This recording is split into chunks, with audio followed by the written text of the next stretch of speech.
What's up, guys? This is PJ Black, aka the Darewolf, and you're listening to the Big Gold Belt Media.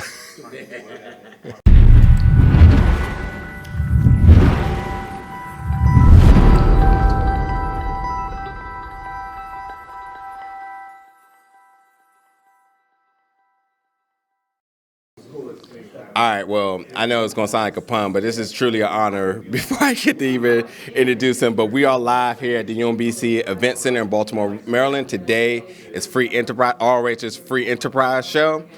I can't stress enough, if you're not here or will, it's going to be an amazing show. You definitely should have come out, but you'll be hearing about it afterwards because this is going to be top A quality talent in the ring doing their best thing. And I have literally a legend next to me. This is, I don't even know, I can't even, so I'm stuttering.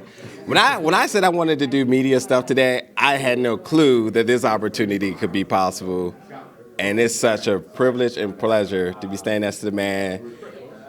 You've been doing it for years and still fresh and just, it's just amazing. PJ Black, ladies and gentlemen, how's it going? I'm doing well. Thanks for having me. After that intro, I'm like, now I'm going to stutter, man. Thank you so much for that. If you stutter, then we're good. Then everyone's going to, what is you stutter? You two people are mean, by the way. I know. I read some of the comments sometimes. I got to stop that. It's not healthy.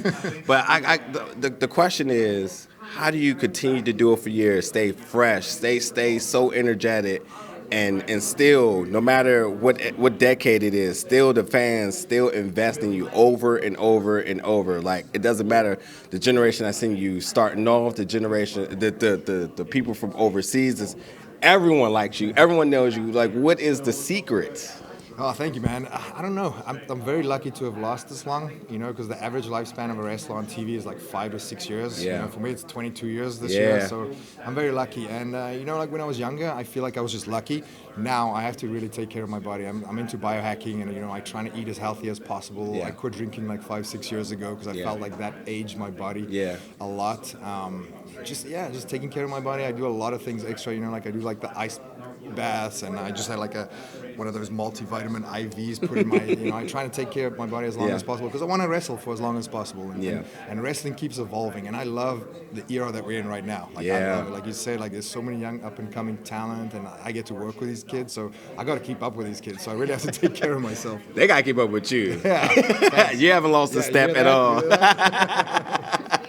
So outside of that, real quick, just to turn knob a little bit, what do you kind of do in your downtime when you're relaxing? I know you say you're more in sync with your body and taking care of it, but what do you do for rest or just your mental therapy? I don't have a lot of rest time, but when I do, like I go for massages, I take care of my body and stuff like that. But I also have a lot of outside hobbies, like I'm a wingsuit pilot, a base jumper, a skydiver.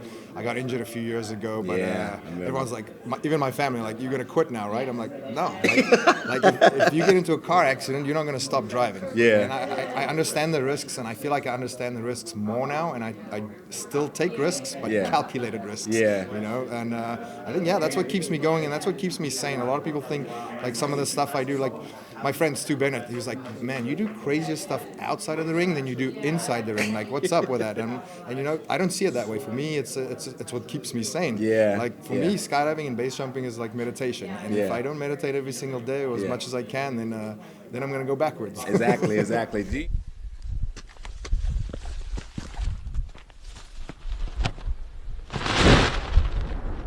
Unheading? Has any opportunities came from any of that? From the base jumping and so on? Yeah, I actually get invited to jump with a Red Bull team quite often, and my goal was to try to make the Red Bull team, but I have I think 1,000 jumps. Those guys have 25,000 jumps, all of them, so like they're way ahead of me. Like where I am in wrestling, that's where they are, like skydiving and base jumping, but a boy can dream. Any locations per se is on your goals? So every year I do the jump in Panama on those little islands. It's actually coming up the end of March again. I was invited to go jump over the pyramids of Giza in Egypt, which is a dream of mine. I had to cancel last year because I got a Ring of Honor booking, and wrestling comes first, unfortunately, now. That's commitment there. Exactly. That is commitment. Hopefully this year I'll get to do a couple events where I can, but I don't see that happening because Ring of Honor is on fire right now, and with a show like this tonight, and the crazy, the young talent they've signed, I feel like this is going to be a big year for me.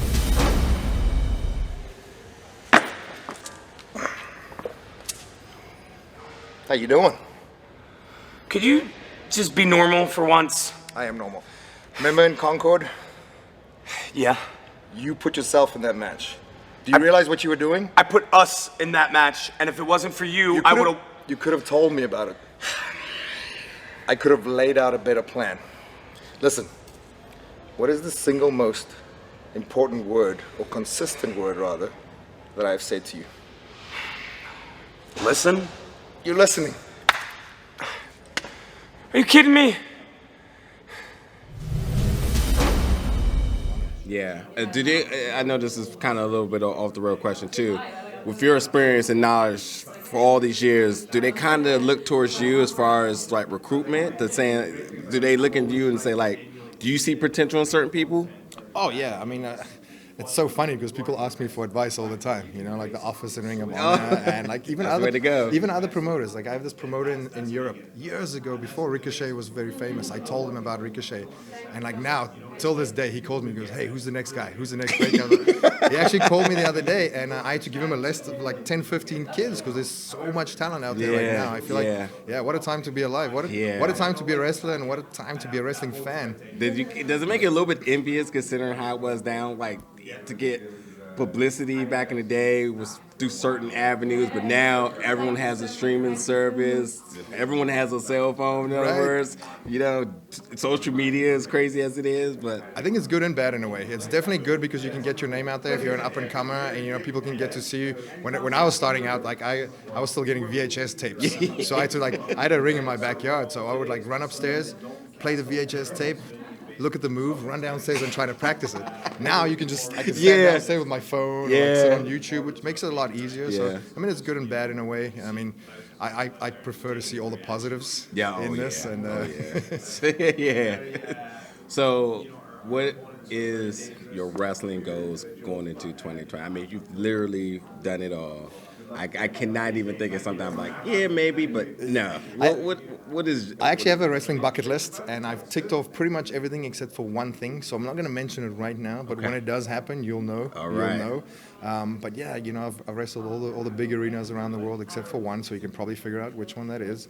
Yeah, I'm just very excited right now, and, you know, this Ring of Honor, I've always loved the style here, and it's so cool that I actually fit in here right now. And then this opportunity came along, and I'm gonna take this ball and just run with it, man. So who can we see you in National Award for tonight? Tonight, I think I'm just in the Battle Royal, but it's very important because the winner of this gets a future world title shot, you know, and I feel like I deserve that, so I'm going to go all out. I got some good sleep last night, so I think I got this one in the bag. Feel good, yeah. So it's for other people in the Battle Royal, you being in there, you're like, I just Battle Royal, but you've been, that's an obstacle in its own. For sure, and you know, I've done so many of these, you know, over my span of 22 years in the business, so I feel like I have the upper hand in this. Although it's 22 years, you're looking as fresh as this is your freshman year right now, man. I appreciate that. Yeah, but good luck today. It's been a pleasure and an honor to have been able to speak to you. I've been a fan for a long, long time. I know you hear it so much, but like truly, what you do for the business is just miraculous, and just somebody who's positive. And on top of that, too, I think the best thing is seeing somebody who's so damn good in the ring, but having a time of his life outside of it. I'm just looking like, wow, this dude is badass. Sooner or later, you're going to end up in some movies. I'm going like, hey, we need this guy as a stunt guy of some sort. Yeah, that's probably going to happen. You know, like two of my best friends are two of the top stunt guys in Hollywood. And I've done a few things here and there. It's just for me, it's I don't know if I can say this on TV, but it's so boring because we do the stunts and you get like hundreds of takes from every single angle. I feel like wrestling, you get that one take in front of a live audience, and that's what like invigorates me. That's what you know, pumps me up. You know, and I don't mind. I'll do some things here and there. But it's not right now what I'm going to focus my energy on. True. I'm a wrestler at heart, and I'm going to die a wrestler. But thank you so much, and it's been a pleasure talking to you. Oh, man, thanks for having me. Thank you.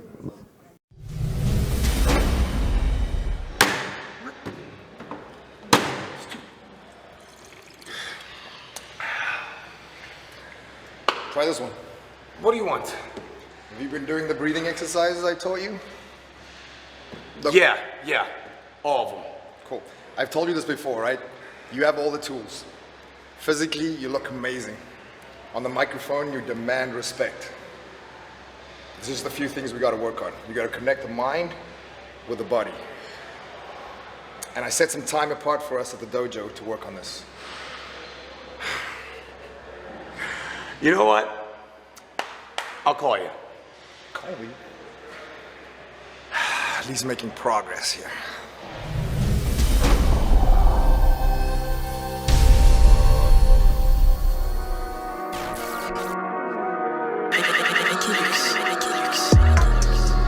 Big gold bell,